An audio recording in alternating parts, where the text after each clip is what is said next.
In this episode of Did You Know, we're going to look at setting the maintenance window for your environment. You might want to do this if you had odd hours for the people that use your environment and you want to ensure the least possible amount of outages as possible.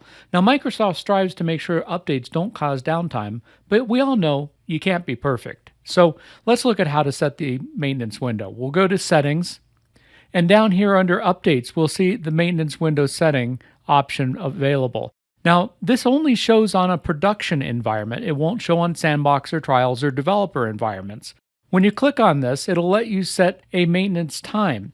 Now, the maintenance itself can be conducted on any day of the week, so you're just picking the time that you prefer to run during that day when they run the maintenance. Now, the thing to remember is that only database and application updates are delivered during this maintenance window. Platform updates will continue to execute based on region-specific times.